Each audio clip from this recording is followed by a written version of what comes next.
Hello, everybody, and welcome to another episode of the Radiantly Awakened podcast. I'm here with Jamie, Shūjūn, Tan. Hi. I hope I said that correctly. You did. I've been practicing how to pronounce Jamie's name like for the last 5 minutes prior to pressing record. So, I mean, that was the most refined version you're going to get from my Australian accent.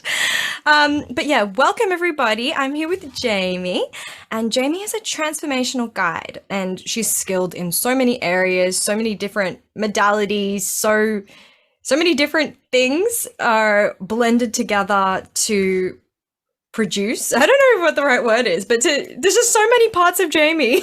It's amazing. Jamie supports you in, well, transformation, right? Just very simply, transformation guide. But yeah, like I met Jamie at the beginning of one of my spiritual awakenings. Jamie was there.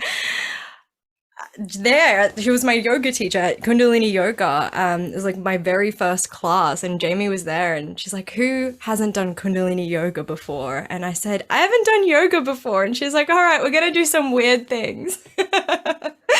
And it's been a journey ever since. Since then, Jamie has been a mentor, teacher, guide, friend to me, and so many things. So, welcome, Jamie, to the podcast. It's about time that you've been on the podcast. And, would you like to say hello and welcome you? And welcome and introduce yourself further. Thank you so much for having me. I think this is like the third time that we have tried to do this since the beginning of the year. And yeah, first of all, I want to say how proud I am of you since when we met. When was it? Do you remember?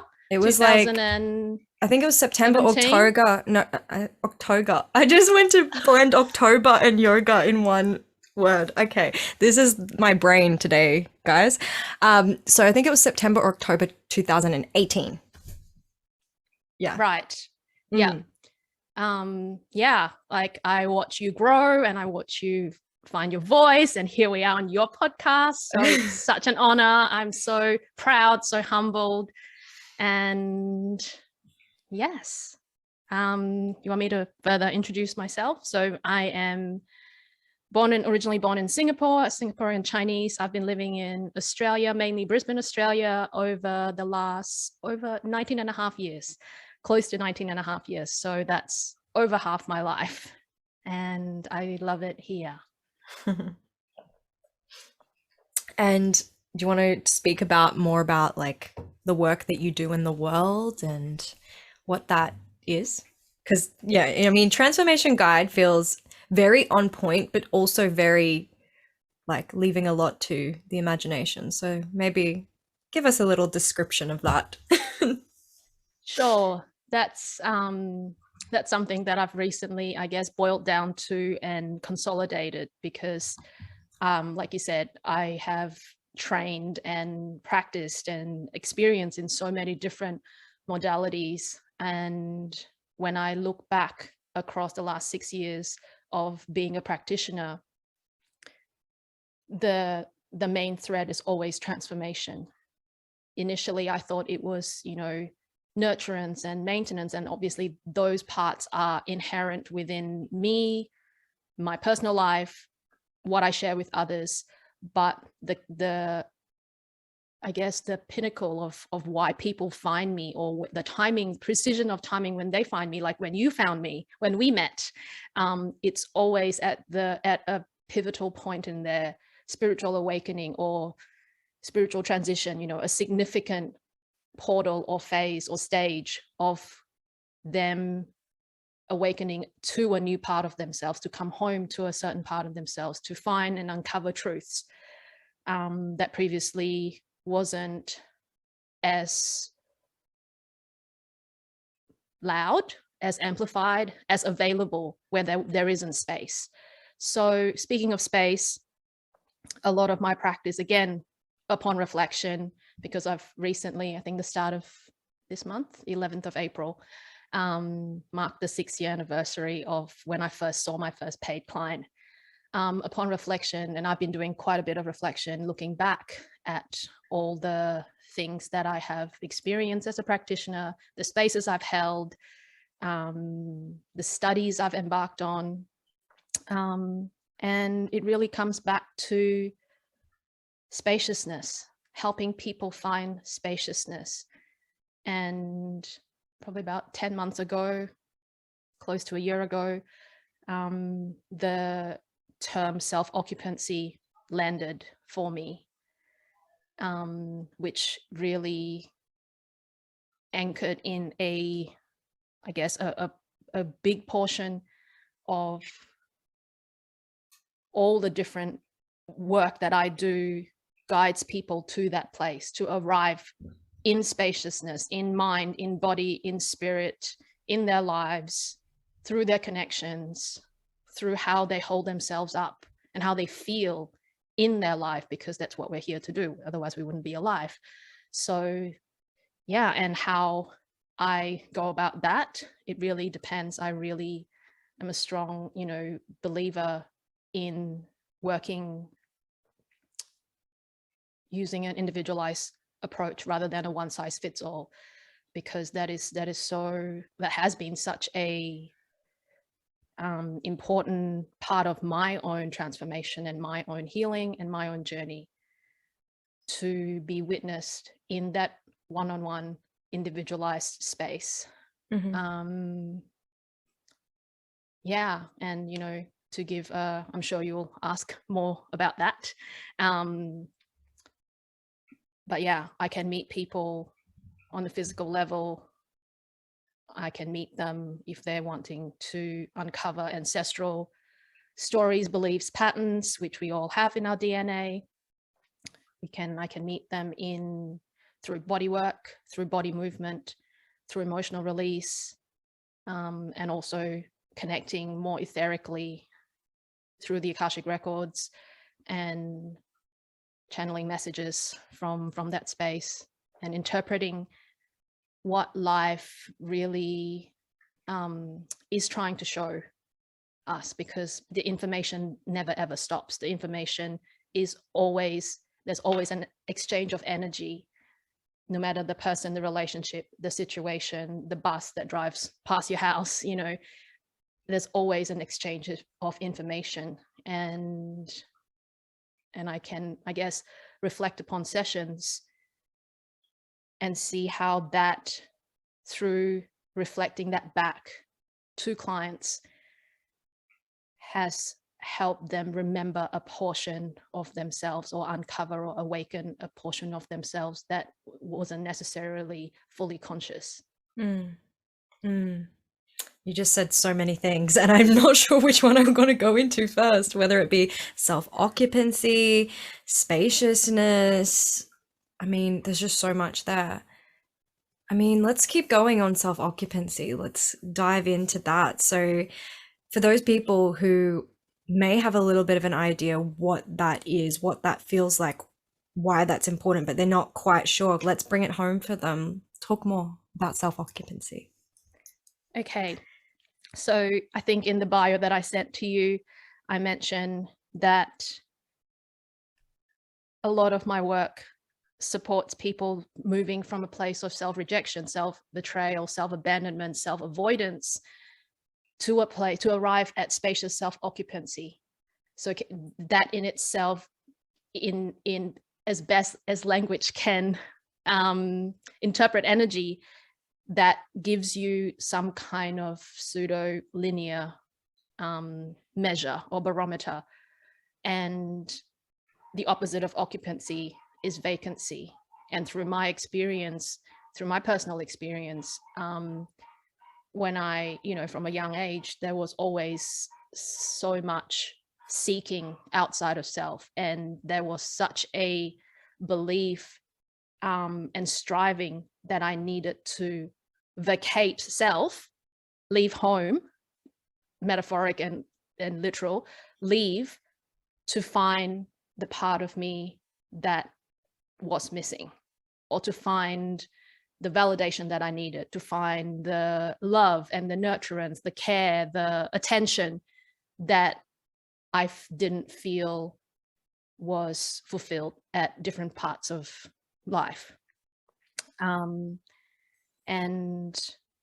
through that, I guess, does that answer the question? Yeah, Before no, keep going. That does. And I'm like, I witnessed myself. I was like, I'm just really absorbed in everything you're saying right now. So please continue. Yeah, and I'm sure, I'm not the only one, and we're not the only people who have done that. And recently, a mentor was explaining I don't know whether it's a teaching or a saying around whatever skill we are learning, and I'm totally butchering it, whatever skill we are learning and whatever skill we are sharing or teaching, this is my own additions, it's really important to learn the right way, and it's important to learn the wrong way. Otherwise, you are not full. You do not have the full experience.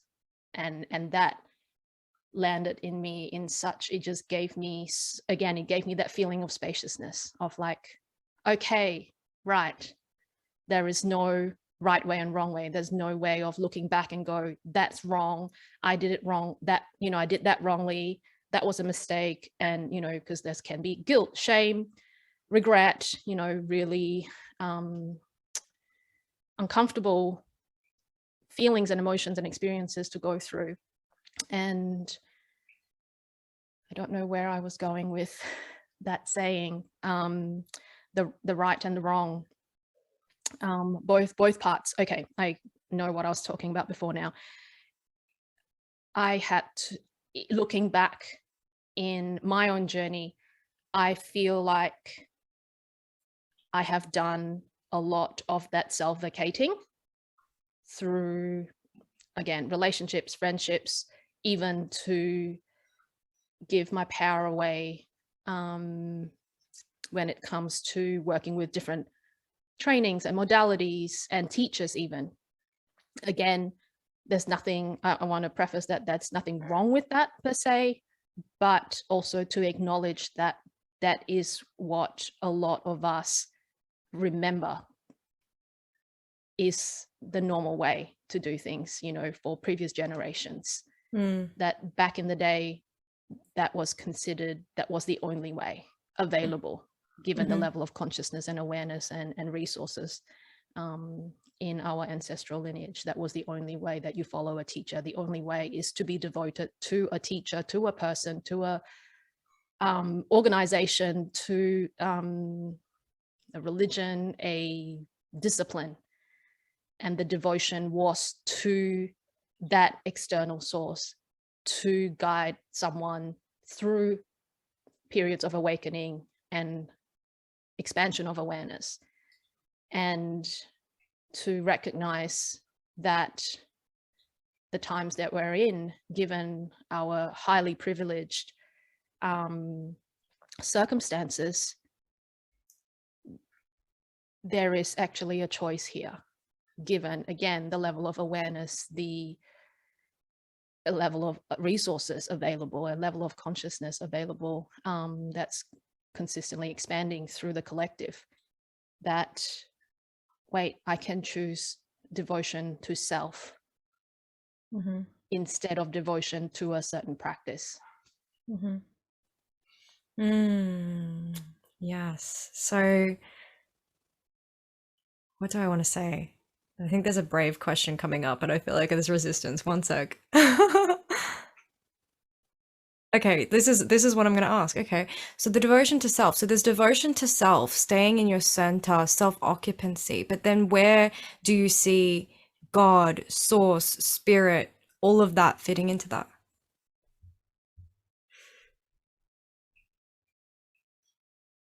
Okay, so I have also sat with the word self, and I have been given through word lexicography, meaning you use the alphabets of the word to create a phrase that embodies the emotion and the feeling and the meaning of the word. So when I have sat with the word self, which also can sometimes be interpreted as, you know, selfish and egoic and, you know, the identification with I. But when I sat with self, it was very clear to me, SELF, spirit encouraged life force.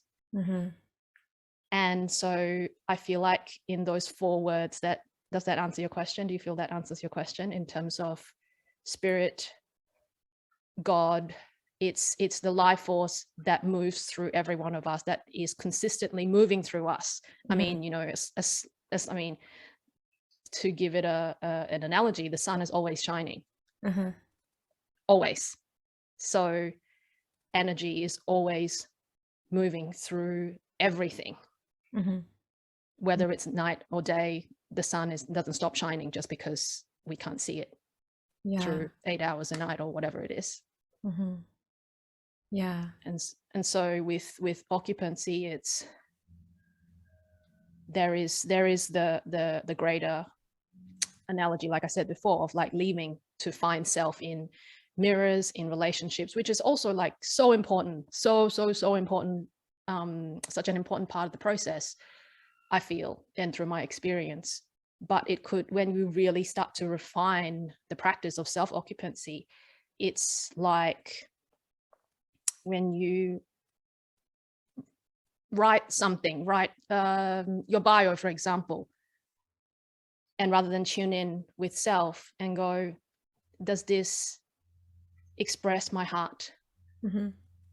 Does this move me? Yeah. We could send it off to friends, editors, etc., for their validation. Another example that comes through now, it's if we have a particular relationship in our lives, and there can be a pattern that we constantly feel rejected or hurt by a certain person because of what they say or what they don't say, etc., then we've left ourselves in that scenario where we rely on someone else for how we feel. And then, you know, if they say something, if they don't say something, if they respond, they don't respond, etc., then that's again like the opposite of self-occupancy, self-betrayal. You've just avoided yourself. You're finding yourself in another person, in another person's choices, words, actions, non-actions, etc. Yeah. And thank you for that explanation. Yeah, things are clicking. I want to there's a couple of things that want to be asked. Yeah, self-occupancy. So, I mean, how does somebody inquire into that for themselves? Like, what do they need to look at? How present are you from moment to moment? And how present are you in spaces and experiences of resistance, of discomfort? Because most of the time, what we resist persists. And a lot of, again, through my practice, through my work with clients, a lot of, I see quite frequently, the avoidance of feeling the aloneness creates a lot of drama. Not intentionally, of course, and probably not consciously. But it's an uncomfortable feeling of, oh, wait, I'm all alone. I am one, all one. And there is that deep primal fear of, but what if I don't fit in? And sitting with that rather than, again, running out to find the next fix it, the next formula, the next, you know, thing. And so yeah, I think those are some questions. I'm sure I can come up with many more, and I probably will, as my relationship with it grows and evolves over time. Yeah. So if someone's, let's say, just had, I don't think there's a better term for me to say. If you think of a better term, let me know. Let's say a spiritual awakening, for lack of a better term. And they've just started to see things that perhaps they haven't seen before, look at the world in a different way. And that's kind of like where they're at right now. And, you know, there's all these modalities, all these different things to look at, um, you know, all these shiny different things in the new age movement and all of that. And they're listening to this right now and they're like, okay, all right, all right, I can see that I've been looking at these things, looking for some answers in them, which, as you said, is fine as well. But if they're like, okay, so I want to go, I want to like be more within myself. What you're saying is start to be present now, start to look at these patterns now within you without reaching for the next shiny thing. Yeah. Is there anything else that you'd say to that person? I would say to observe the resistance to change, because with awareness comes change / transformation. And again, it's very much inbuilt that our minds / ego wants to keep status quo, doesn't want change. It's scary to step outside the box. Again, the box in itself is an illusion, but you know, that's a different conversation. So a really good, I guess, check-in and barometer to start to turn inward rather than turn outward is to, first of all, know that there is going to be a massive protest and tantrum and fit and to be able to observe it for what it is. It's just the system protesting against change, whether it's, you know, breathing for do conscious breath for 3 minutes a day or 1 minute a day. A lot of protests can come up and has come up. And I'm sure, again, I'm not the only person who has experienced that kind of protest, that inner struggle. So that's one. Two is to be able to see the noise that the mind can create. And I'm using mind / ego interchangeably here. The mind ultimately wants control. The mind wants security. The mind wants to feel safe. And then the counter question is to go, do I feel safe right now? Oh, yes. The mind is trying to control the situation and to take charge and literally prove its occupation, for lack of a better word, prove its occupation as like an employee, to go, you know, I need to do my job. This is my job, and I'm going to fight for the job, and I'm going to keep you safe, and I'm going to tell you, you know, 10,000 reasons why you shouldn't change and why this is so dangerous, and you're going to die. You're definitely going to die. And I'm sure, you know, we've all been there, done that, and to witness that and don't buy into the story. I mean, of course, you know, if you are in a physically truly unsafe situation, then, you know, use your common sense. I'm not saying bypass any kind of, you know, common sense here, but when you do have that awakening of a new perspective, you see life through a completely different lens, and you're sitting there with your forehead and your face and your hands going, oh my God, what is happening?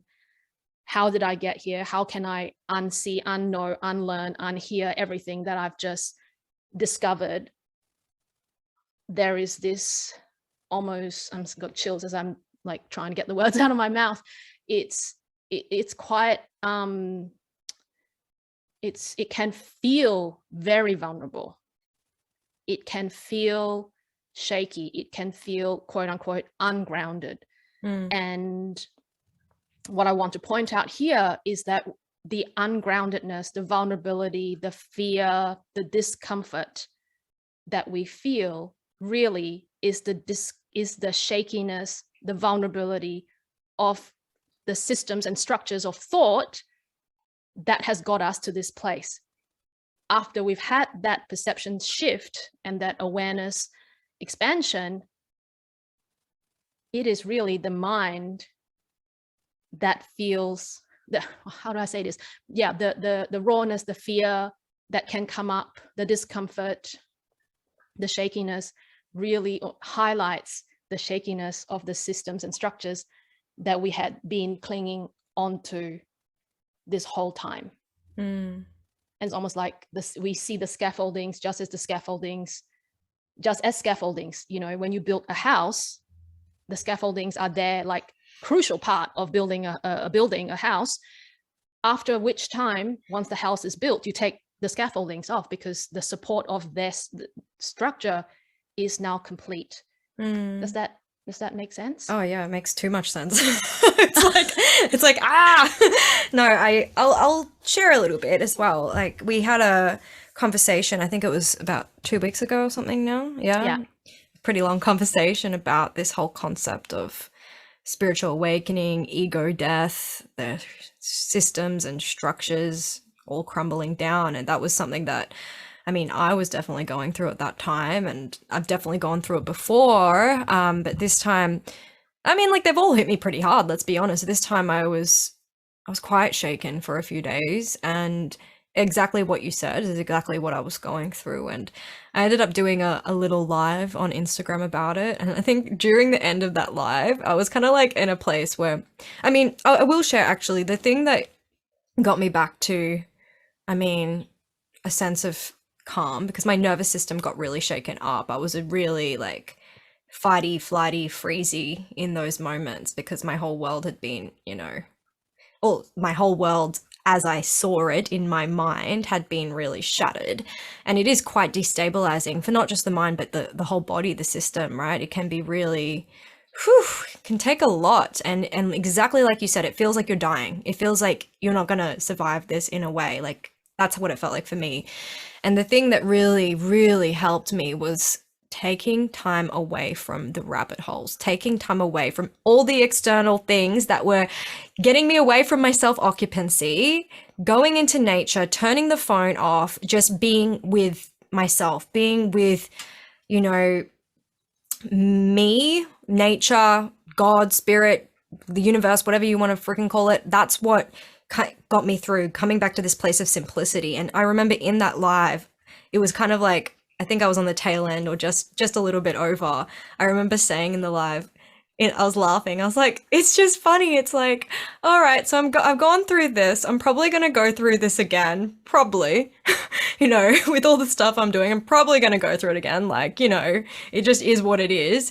So it's just really, I just laughed and I said, maybe I just shouldn't attach to anything in the physical realm, like at all. Ha ha ha ha ha. Like, you know, if it's gonna shatter again, ha ha ha ha ha. And I was like in this funny place of finding it humorous. But I mean, I was talking to one of my girlfriends, Lucy, about this, and I'm probably gonna have her on because she's like, I am the master at ego death. I'm the master at this because she has got it down to a T. She's like, all right, I'm going through this part of it. I'm going through this part of it. And the way she explained it was, I mean, just as brilliant as you explained it, but different, like very different, like different minds explaining a similar process. I really do love that. I'm gonna get her on eventually, but where am I going with this? Oh, there was a point. There's a point here. All right, there's a point. Oh yeah, what she said was, it's kind of like you go through this crumbling process and it feels like you're gonna die, and then eventually the mind, the ego will attach onto new things, and then you got to go through the process all over again. And that's when I was laughing, because I was like, yeah, okay, like easier said than done, not attaching to new things, new thoughts, new modalities, new ways of being. Easier said than done, right? But like the mind wants safety. The mind wants some sense of security. And I mean, it feels like it's almost like a refinement in a way, a refining process as you go along. And hopefully as you get better at it, it gets a bit easier, who knows? Or maybe it doesn't and you just get better at handling it. I don't know. But yeah, human life, difficult sometimes, hey. Yes. And I have so many things to I guess respond with. It's you know, it's again, it takes spaciousness. the quiet, the nature, because I've been through this multiple times. The first time I had that shattering was in September of 2020, and it totally spun me out. I was so afraid. I was so self-conscious. I felt so guilty of, oh my God, that was what I used to do. And we've also, I've been a receiver of that. I've been a perpetrator of that. And oh my God. And I think I've said this to you in a voice note after our super long chat a couple of weeks ago. I feel like we should cut and paste parts of that somewhere, somehow, little bite-sized things, because there was a lot that got shared there. I was just like, damn, that's good. But yeah, and having gone through it in really big chunks, what I said before applies. It's like, the mind is going to search. You climb out of one box, the mind is going to do everything it can to put you in another box. And that is when we know that the mind is running the show. The mind is an excellent servant, a terrible master. And when do we default to the mind? Is when we don't feel spacious in our bodies, in our lives. Yeah. Right? Mm-hmm. I mean, it's really not rocket science. It's free. It's available. No formula, no sign-ups, no subscription needed. Really, seriously, it's really that simple. But, of course, humans, we like drama. But yeah, if you don't feel spacious, everything is mind-driven. Press pause. Yeah. Press pause. And it takes practice. That pressing pause, not reacting, not hooking in, not engaging with it, not giving it energy.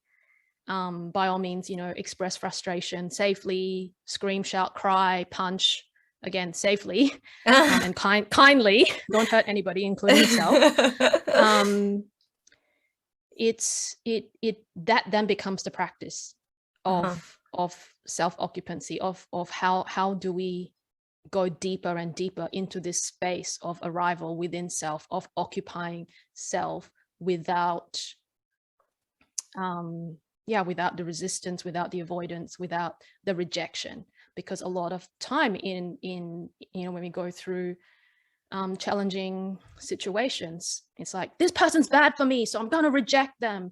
And there's a lot of really reactive reactions, reactive choices, words, actions that we do, and really it actually drains our energy.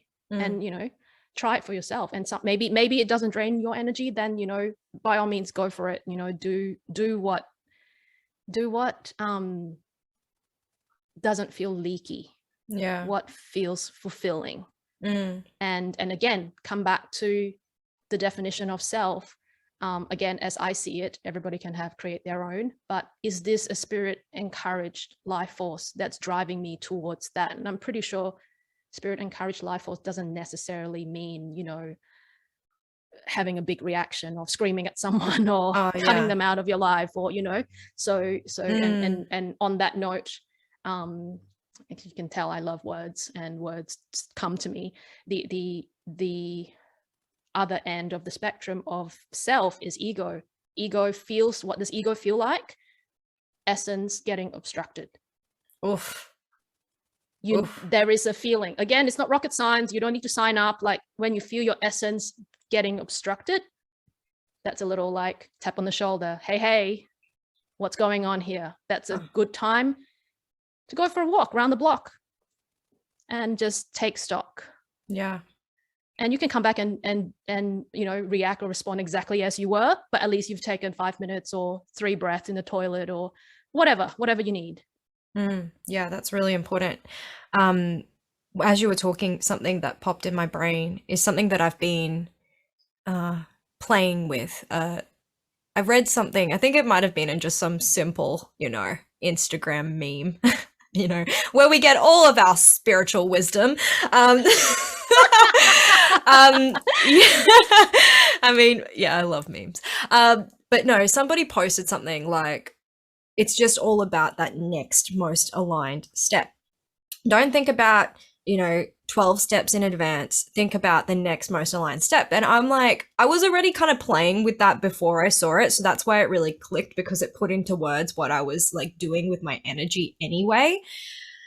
But yeah, what I've been doing. And the funny thing is, for those of you who don't know, Jamie's first business baby, the Spacious Nest, the tagline for the Spacious Nest is create the space, trust the process. And I mean, like, that's exactly what we've been talking about. But it's like, I don't think you realize how many times I recite that motto in my brain throughout the day, because it's been such a, like, you're a wordsmith. So it's really good. Not just words, but the energy behind the words that transmits the exact thing that you need to remember at the time. It's perfect, right? So that little tagline, motto, whatever you want to call it, I'm sure there's a better word. I'm not a wordsmith. I'm the feel it, then say it, and it's going to come out clunky, but I hope it lands anyway type person.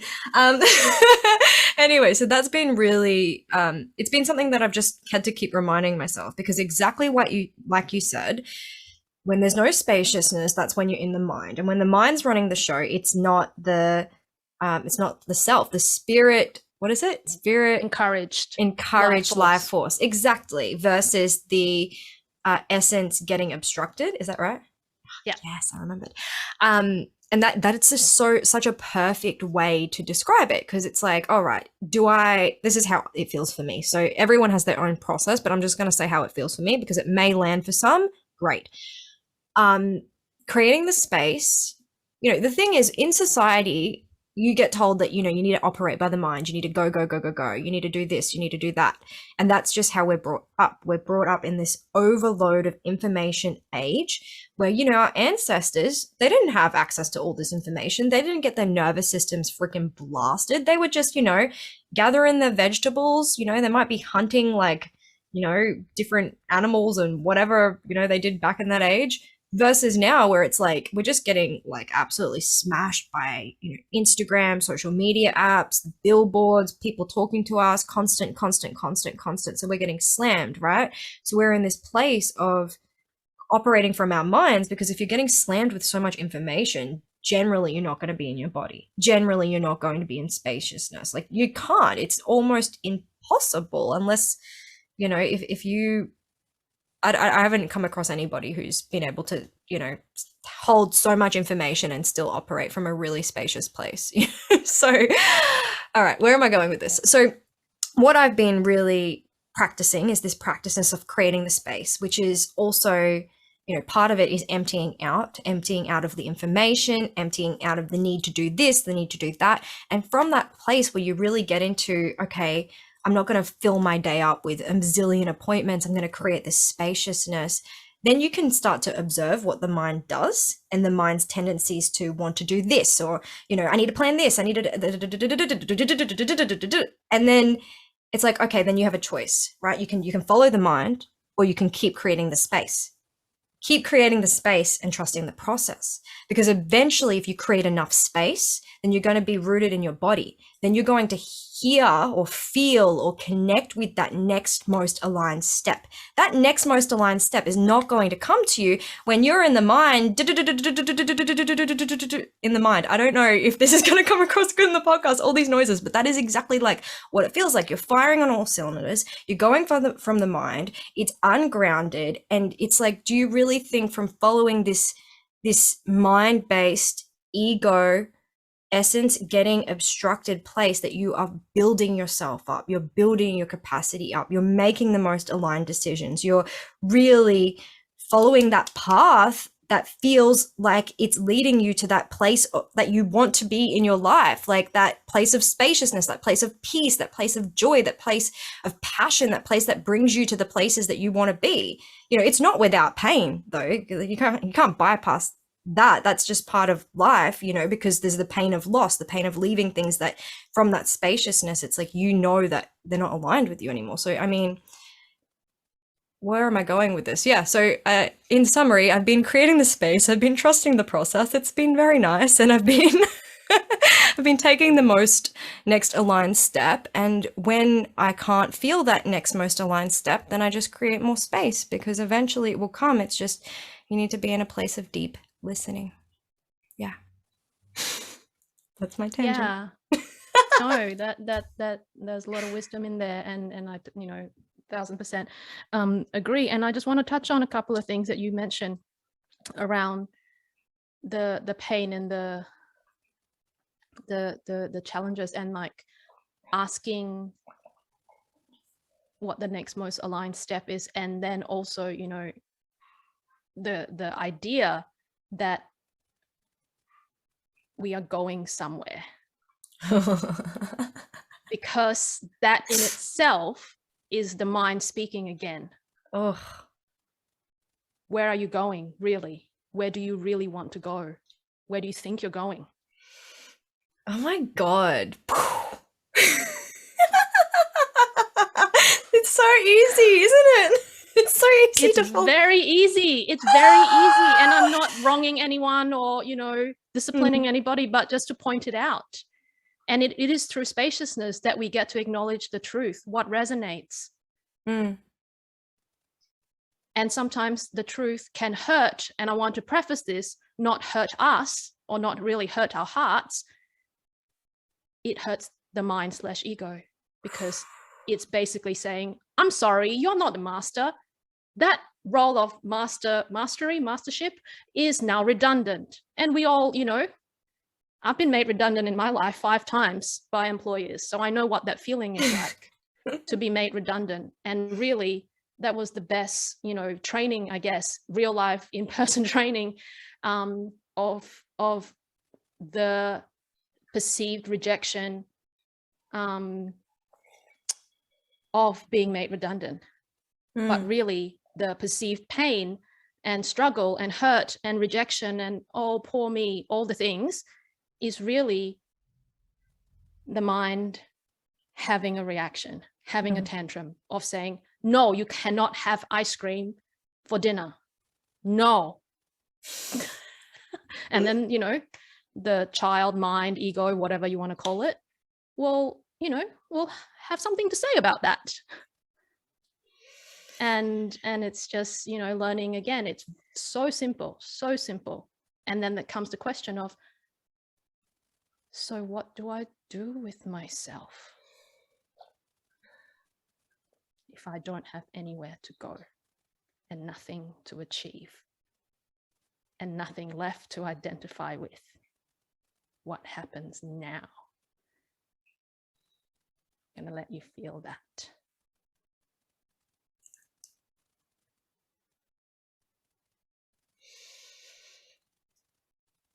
I want to cry. I'm like, ah!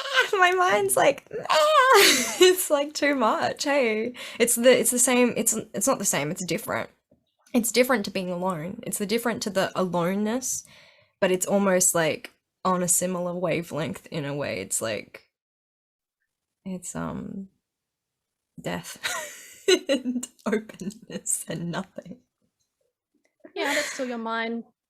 That's what your mind says. What does your heart say?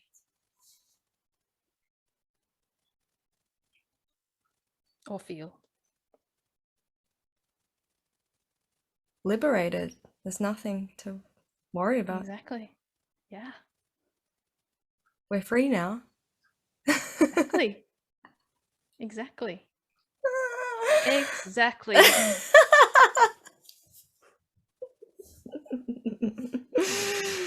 It's a, I'll give it, it's a new feeling. It can feel unfamiliar. It can feel foreign. And again, it's so refined and nuanced and subtle to catch when the mind says you're being alienated, you're being isolated, you are this, you are that, you are not safe, you are, all the things that will dysregulate our nervous system. Because when you can sit in that and go, oh, ultimately, it's a feeling of spaciousness. It's a feeling of utter abundance, because there is possibility. There is liberation. There is creativity. Because there's nothing to prove. There's not no 100K months to achieve. There is no lover to get or dispose of, or there's really, and then you arrive at a place of living. The mind is going to go, you're going to get bored, you're going to get depressed, I'm going to create scenarios in your dreams, in your mind, to make you anxious, have a panic attack, completely have a big blow up, and again, observe where the mind is trying to steal the microphone and the loudspeaker and trying to run the show, even if it's a tiny whisper, just like what we've experienced in the last, 5 minutes, 10 minutes, 15 minutes. Yeah. Okay, so how does one work with the mind and ego without, because it serves a purpose, right? Yeah. So how does one work with it?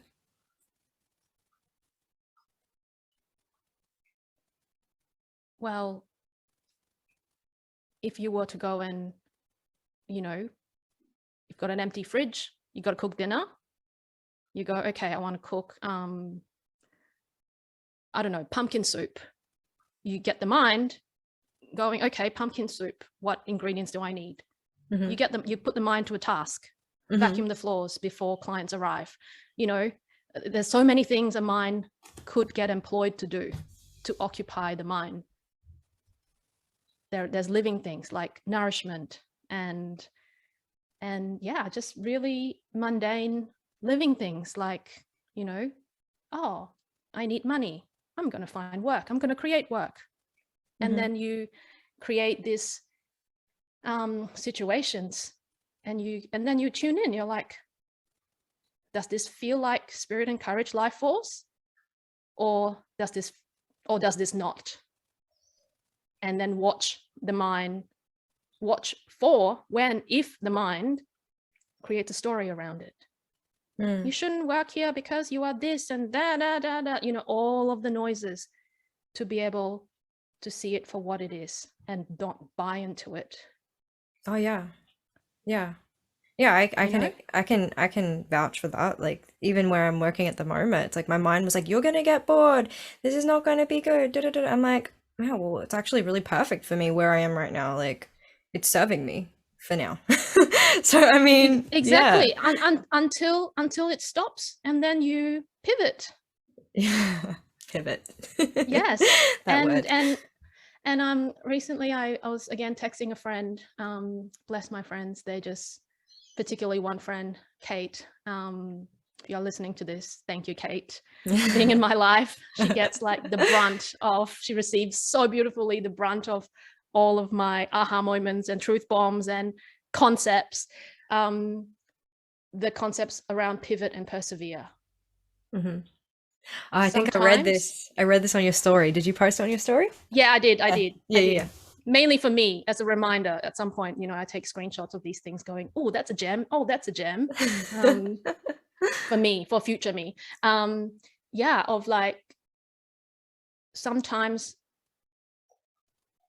we need to know when it is to persevere, because sometimes when we need to persevere is when and I'm just channeling this on the spot here, but when we need to persevere, usually it's like, hang on, I know my soul, my spirit, in my heart of hearts, in my body, in my belly, I know that this is the next step. For example, the mind goes, no, it's too scary, no one's going to sign up, you're going to get rejected, like mass annihilation is going to happen. Like, then when you go, no, I'm going to persevere because there is a life force about a particular thing. Could be as simple as pumpkin soup. Just saying, it doesn't have to be quote unquote spiritual and trinkets and all that jazz. Just could be pumpkin soup. And when to pivot is when it's a knowing, it's not a reaction, it's not a tantrum. And it's just, oh, this particular experience in this form, with my perception, with my level of awareness, it's time for this thing to change. Okay, let's pivot, let's change. Could be a changing of schedule, changing of a recipe, you know, changing of location, changing of, you name it, insert blank here. And especially when, you know, back to that topic around like self-betrayal, self-abandonment, self-avoidance, self-betrayal, I said that already. There is a fight, flight response that comes with that, right? It actually stretches the nervous system. So if we know that sensation and that stretch well, then I would advise to take more space. Don't just go pivot. I'm pivoting. It's like, wait, am I pivoting or am I avoiding? Am I running away? Because I'm actually resisting a particular perceived discomfort if I was to actually feel into what I think I'm running away from. Yeah.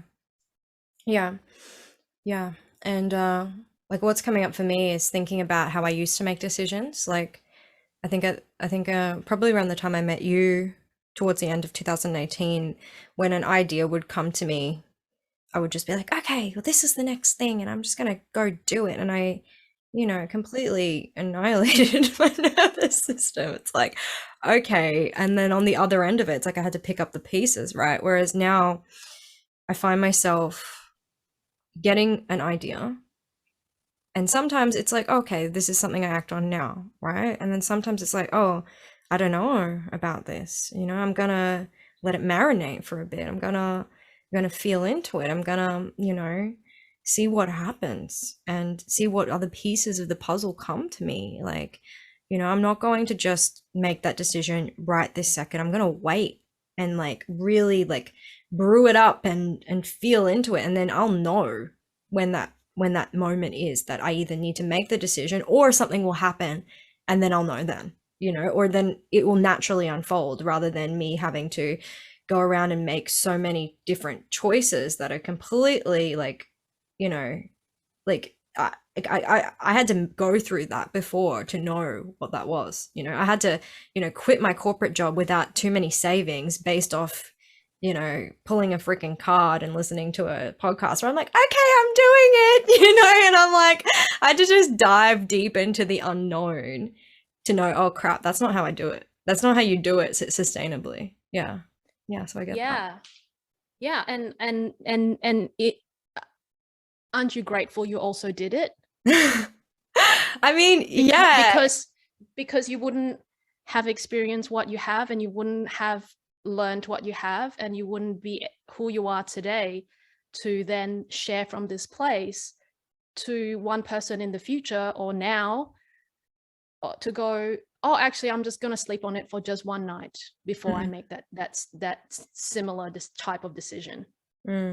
Yeah, exactly. Yeah, and this is where, you know, coming back to that saying that I'm totally butchering of, like, it's important to learn the, again in quotation marks, the right way and the wrong way. Oh yeah. Like that can go for so many things in so many different ways. Like it can be like you making decisions, you going into, you know, I don't know, a group program, and it's exactly like the opposite of what the right way to do it is, and then you going into a different one and the contrast, and yeah, and then, you know, finding your own way based off that and fucking up, and then and then being like, okay, all right, I won't do it that way, I'll do it this way. Yeah, there's so many different layers. Totally. And as you're saying that, it's like, you know, how do we know something is from a spirit and courage, like life force ways? Like, you know, how does the expenditure of resources for X feel? And that's a good check-in, because if we were to sign up and, you know, been there, done that, got the whole wardrobe, we sign up to a year's course, for example, or whatever the thing is, there is an energy output there, and energy investment, you know, monetary resources, all of the above. So it's like checking in here from what place am I subscribing? From what place am I purchasing? And from what place am I signing up? Is it from a place of feeling like I don't know enough and I need a top up? Yeah, which is, again, very, it's very nuanced and very subtle, because, you know, in the spirit of also allowing ourselves to receive support, that's also absolutely crucial. Receive guidance, receive a different perspective to help us grow. You know, I wouldn't be here if I did not allow myself to receive through also that seeking, from potentially maybe 70% from that place of that vacancy of like, I don't know enough, so I better sign up for another year. I don't know enough, so I better do that, you know. And you can see, I mean, like, I can speak a little bit about my personal experience. It was like the safety of being in a cohort was so empowering and so activating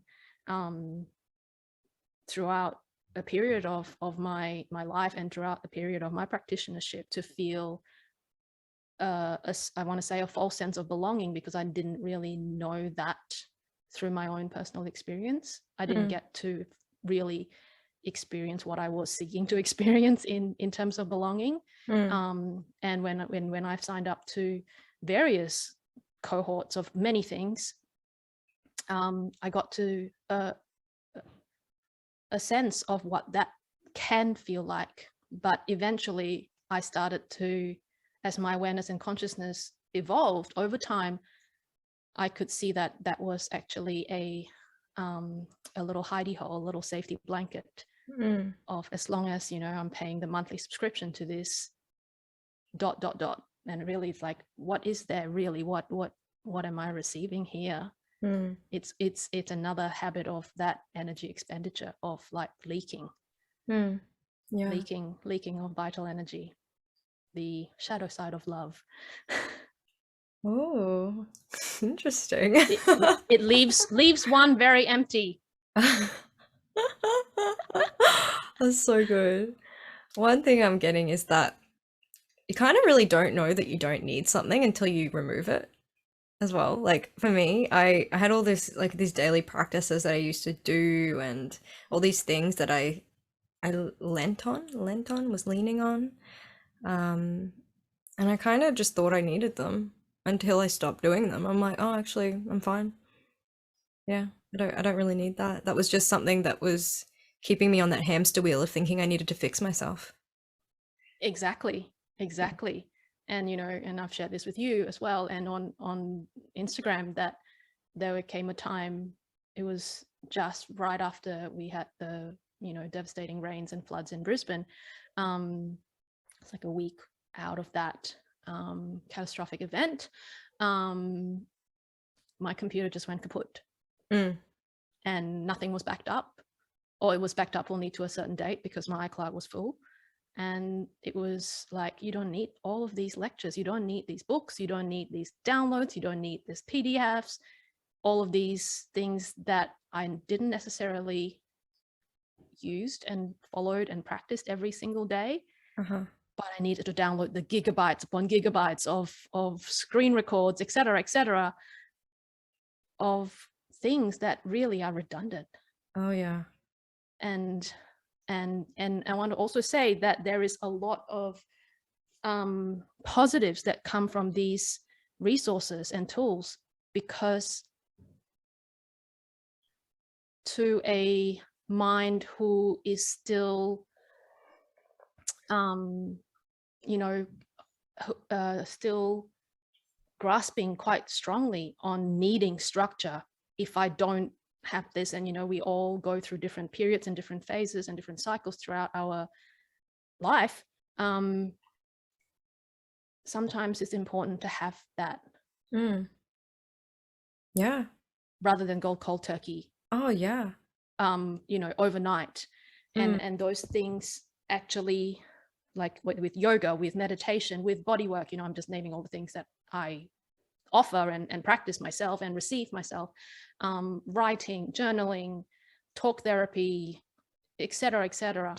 All of those things help to slowly unhook and unblock and unblock energy blockages within our minds, our psyche, our bodies, our spirit, Yeah.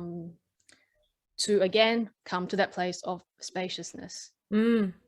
Yeah. And hopefully allowing the person to feel a moment, even if it's only a moment at the beginning, of like, oh, this is what it feels like to arrive. Oh, this is what spaciousness feels. Yeah.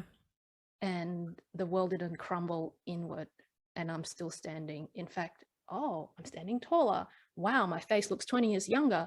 Wow, you know, this is like, I'm a different person than I was when I first stepped into this session. And I've held space for clients like that. Yeah. Who sometimes, I've worked with mental health patients who were in that time. I think we only had 2 sessions, and that was all that was needed, of checking themselves into a facility. And after the first session, I looked at her and I went, you go and look at yourself in the mirror before you leave. You are a totally different person. And that was just after 1 session. And then the next session, she was good, and I never saw her again. And it's so simple. It's so simple when we when we just create the space so that the mind doesn't feel threatened, that it needs to take over. Yeah. And drive the whole show. Exactly. Yeah, I witnessed my mind throughout this conversation, and part of like what came up once or twice was this, oh, you haven't mastered this, like, you're still attached to certain things, you still do this, you still do that, so all of this crap. And I just wanted to not preface because we're already here, but I just wanted to mention that wherever you are is perfect. Whoever's listening to this, wherever you are is perfect. And this is not a shame thing, because the mind can do that. You can listen to these things and think that this is where you need to get to. And then that's also another trap. I encourage you to, come into yourself, your self-occupancy, and really take that spaciousness and pick up what you need to pick up and leave the rest, and know that wherever you are is perfect. I'm saying this for you. I'm saying this for me because I'm a student of life, and it's not going to be perfect. And the reason that we're here is because we still have an ego, right? If we didn't have an ego, we wouldn't be here. We wouldn't. You wouldn't have physical form. So, like this is a bit of like a playground in a way, and we get to, go through this. And I feel like the fact that anybody would still be here listening to this, following this, is like, it's like amazing in itself, right? Yeah, absolutely. And there is no hierarchy. The mind would like to square it away and categorize and file the thing and measure the thing and compare the thing and analyze the hell out of the thing. That's just the mind. Give it something else to do. Learn 15 times tables or something, like occupy the mind with something. Do crossword puzzles and play Wordle, and just the mind likes to work. The mind is an excellent servant. Tell it to learn how to garden. Tell it to learn how to build shelves, whatever the thing that floats your boat, apply the mind that way, and allow the mind's gift and the mind skills to support you and to feed you your fulfillment. Because I don't know, nothing makes me feel more fulfilled. Well, there's a lot of things that make me feel fulfilled, but like cooking a meal with like intuitive cooking, like it's intuitive, but like I do need my mind to organize the thing so I don't burn the thing and I don't undercook the thing and get food poisoning. Like there's a lot of mind needed to do that. Yeah. And if you want to study, acupuncture, go for it, study it, and I'm not saying don't subscribe to systems, i.e. reject all kinds of training and systems. It's like, no, now how not to go into it. Mm. And so then you can engage with it as a form of pleasure, as a form of enjoyment, as a form of an enhancement to life. And yeah, another thing that I also want to that I want to touch on is a lot of it's easy to, well, how am I going to say this? A lot of intellectual, more academic modalities can be very fertile gateways to occupy the mind if we are moving from a place of a highly rigid, controlled, carbon copy, templated based structure. And modalities that have supported me is like, learning the yogic sciences, learning emotional anatomy, learning psychosomatic therapy, learning astrology, learning human design, and to know that those things met them, it satiated the mind's curiosity and the level of mental activity that's required. But where I have lost myself is then depending on the self-validation that gets fed back to me through these systems and structures.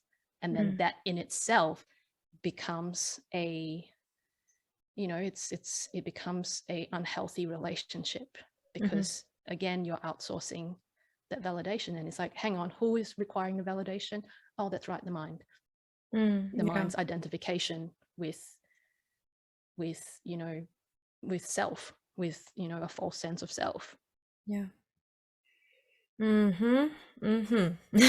Just I want to for people's minds who are listening to this, I'm just feeling this question come up, and I think the mind of those listening may want to hear this answer, so the mind can assist perhaps, or maybe not assist. I don't know. I'm just going to ask the question. So if we're not focusing on the mind to guide us, what are we focusing on?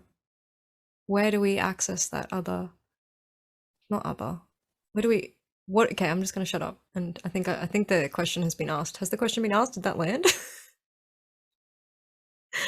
I think so. And I want to first say that that question is the mind asking the question. Yeah, I know. I said that. If I'm, yep. Yeah. If you don't want me to be in charge, what am I supposed to do then? Yeah. Well, if you don't want me to be in charge, who's in charge? I want to have a guess. I want you to answer it. The heart. The heart is in charge. When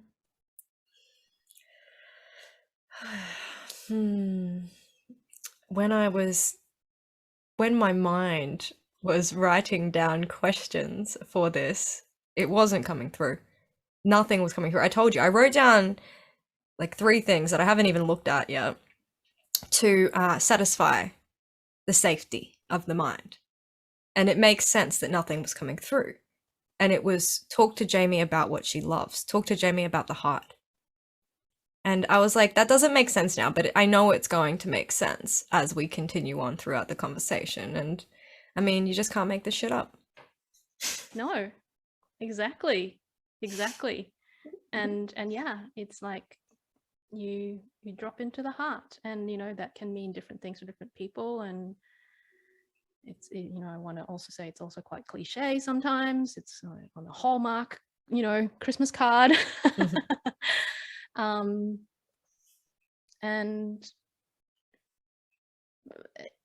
a mentor once said to me, when it comes to the heart, there is no story. There is no story when it comes to the heart. The heart doesn't need confidence, just as the sun doesn't need confidence. And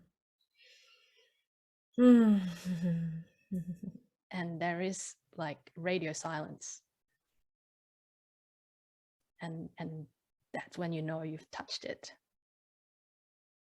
Mm. And the mind will think, I'm going to be bored, we're going to be depressed, I don't know what to do, I don't know who to be, how to be. And really, all of that narrative is just highlighting to us, or at least it's highlighted to me through my own experience of how much a performer, the archetype of the performer that I have allowed to run the show. Because, there's a big fear of, but what if I don't have an audience anymore? Oh, audience, you say? If you don't have an audience anymore, you don't have an audience, means you're performing. Yeah. So it's like, okay, thanks, got it, mic drop. Still there, still performing. Who's performing? Let's see. Oh man. And yeah, it's an ongoing, journey and learning to, I guess, refine the way we participate, the way we engage with life. And it's totally okay to lean on, I call them scaffolding structures, because you can't really build a house with no scaffolding. Yeah. It's like I kind of don't want to talk anymore. Like my mind is done, It's like I would just want to like see it. Like I don't know if you can record a podcast where all you're doing is literally just dropping into your heart and then just being there. I think that it actually requires talking, maybe.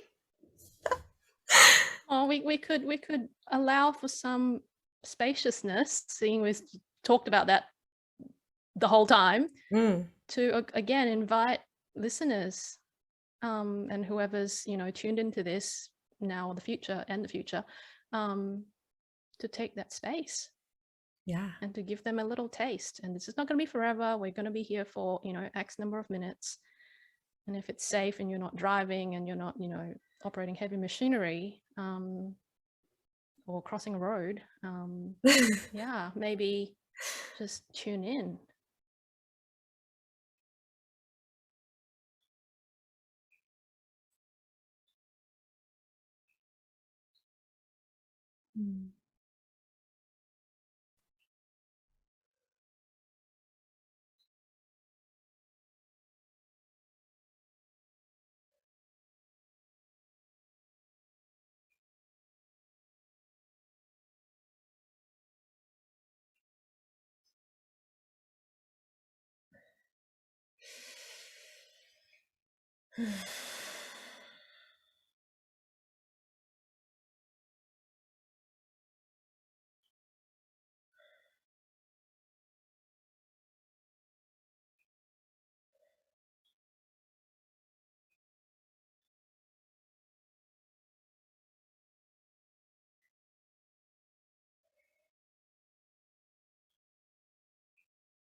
My mind is like, I could be here for like 30 minutes right now. So I don't know how long. I don't know how long we should be doing this for. I'm like, oh, you just broke the silence. It's I good. know. It's okay. good. I also need to pee. So, I mean, that was very prominent in that as well. But thank you everyone for who tuned into that heart spaciousness. And let us know what arose for you. If there was a tantrum, a protest, a whatever, like, all is welcome. Let us know how that experience was for you, and what you learned. And hopefully that can inspire and invite people to tune in more. I know, it's free, it's available. It's really simple, really, guys. Really, really simple. Free, available, always. Yeah, and see what happens. So nice. Thank you so much, Jamie, for being here. And is that someone knocking? Can you hear that? Is there a noise? It's not on me, not on my side, your side. Oh, maybe someone's here. Anyway, it doesn't matter. Thank you so much. This has been unreal. Like, it's been so nice. And just, I mean, my mind was kind of freaking out. Oh, someone's here.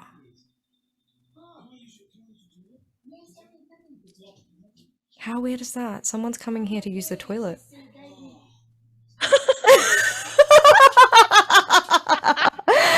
Oh my god. Oh my god.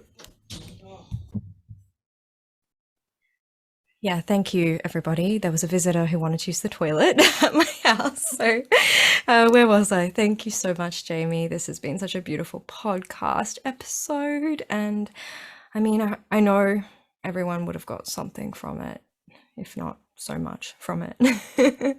So, thank you so much. So, I'm going to post your Instagram and your website in the show notes. For those who don't know you already, what is your Instagram bio? How can people Instagram handle? How can people find you? How can people work with you? Let us know. So my Instagram handle is Jamie Shūjūn, JamiesShūjun, and my website is also jamieshūjun.com.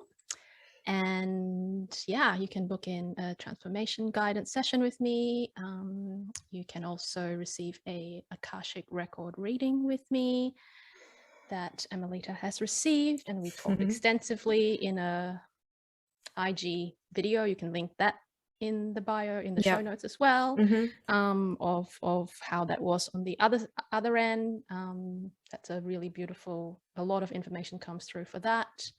Obviously I do it through automatic writing. If you're in Brisbane, Queensland, Australia, I do offer bodywork sessions, which is a whole experience in itself. It's not just massage, it's not just talking. I mean, Amelita's received that as well.